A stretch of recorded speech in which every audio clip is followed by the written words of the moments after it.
meneruskan perjuangannya.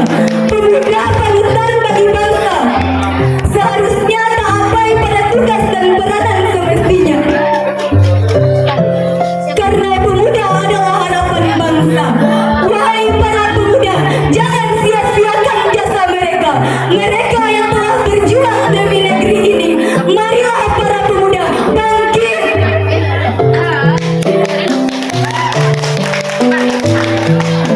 Hidupkan kembali sumpah itu, sumpah pemuda.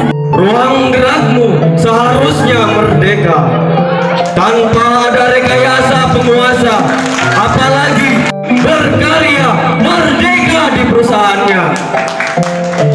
Sebab apa? Sebab kau hanya jadi sapi perah belaka. Lalu jika kau merasa sudah jadi pemuda yang sesungguhnya,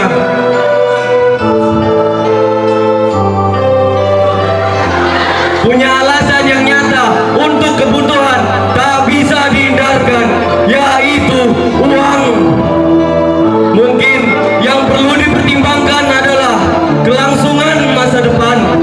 Uang tidak menjamin kesejahteraan, yang ada hanya kesenjangan. Pemuda, lawan sistem rekayasa perbudakan. Merdekakan masa depan rakyat dari sistem rekayasa penguasa yang hanya menguntungkan sang penguasa dan sang pengusaha. Merdekalah! Aku adalah seorang pemuda yang berdiri di bumi Indonesia, merajut asa, menggapai mimpi demi membahagiakan hidup pertiwi di kemudian hari. 28 Oktober 1928, Sumpah Pemuda diingkarkan.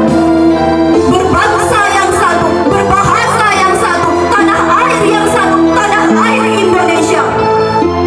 Yang tentunya ikrar pemuda yang tidak mudah untuk dibacakan, yang tidak mudah untuk diperoleh, tidak semudah membalikkan telapak tangan. Tentunya sangat banyak pengorbanan dan proses yang panjang untuk mendapatkan ikrar pemuda. Saudara-saudara, biar aku saja yang mewakili jeritan para pahlawan, jeritan para pemuda yang sudah mati.